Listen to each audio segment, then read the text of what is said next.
welcome back once again, YouTube. We're here with the Subaru, and this time we're going to go ahead and replace all 4 struts and have some fun. Here's the part number for the front driver's side. Here's the part number for the passenger front. Here's the part number for the rear assembly for both.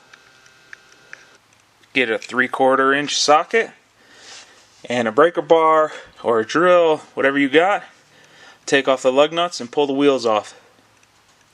You're going to remove this bolt here. That'll disconnect the brake line from the strut. Remove this bolt that holds the sensor wire. You're going to want to remove both of these strut bolts. They're 19. Hold one end and undo the nut side. After you got the 19mm bolts out, one of them, which is an eccentric to doing camber, the camber one was on the top. Once up top, you got 3 12mm nuts that hold the strut mount, which holds the strut. So hold it from underneath, undo these 3 nuts, and then pull the strut assembly out from here. Here's a quick comparison. They're pretty much identical. I don't see anything different whatsoever. Slide the strut back in, finger tighten the new nuts on. The one thing I did find that's different, these are 13mm nuts instead of 12 like the factory. What you want to do in the front when you're putting these bolts back in, first just get them in, obviously. Hand tighten these nuts here, then you're going to spin the top eccentric bolt. I did mine full negative camber until I get back to the alignment shop. So you just turn it, you put your finger on this edge, and you'll feel when it's going in, when it's going out. So I just set it to full where it was the deepest in, and obviously I'm going to have to go get an alignment after I do all this. My best option for you guys, Firestone Tires has a lifetime alignment now for like $200, and you can get an alignment every day of the year if you want. So go ahead and do that. Once you get the bolts tightened, go ahead and torque them down. This is the point in the video. I'm going to put a screenshot of all the torque specs for the front. Now we're going to put the wheel back on and head to the other side. Obviously I'm not going to record that again, so the next clip you see, I'll be doing the rear. To do the back shock, we're going to start by removing that nut right there.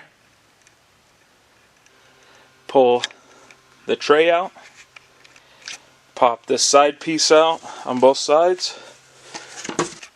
Now that allows you to do this. So now that we have that out of the way, we have access to the 2 top nuts. I'm going to leave the bottom bolt in, and then I'm going to take these off first. That way, when I take the bottom one out, I can hold it. I just use a ratcheting 14mm wrench and just ratchet them off. Now take a screwdriver and a mallet and pop that bolt out. Make sure to hold on to this thing when you pop this out, otherwise it's just going to fall and smash the floor.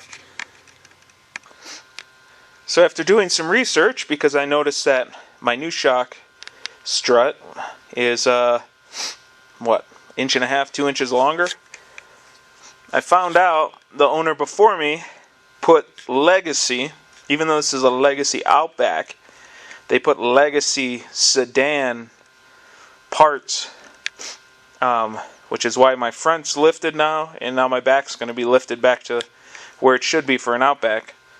So if you see this, don't be scared. The person before you bought it for a Legacy instead of a Legacy Outback. I had to support the strut with the jack, line up the holes, and push the bolt through. It wasn't very fun, but hey, it's on now. Then put the nut back on, torque it down. this is the point where I'm going to give you all your torque specs.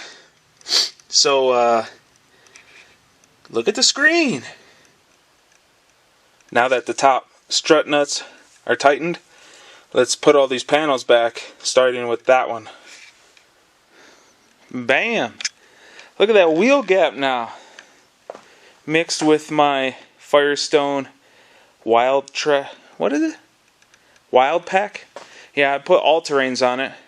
That way, even when it snows or whatever, no traction problems.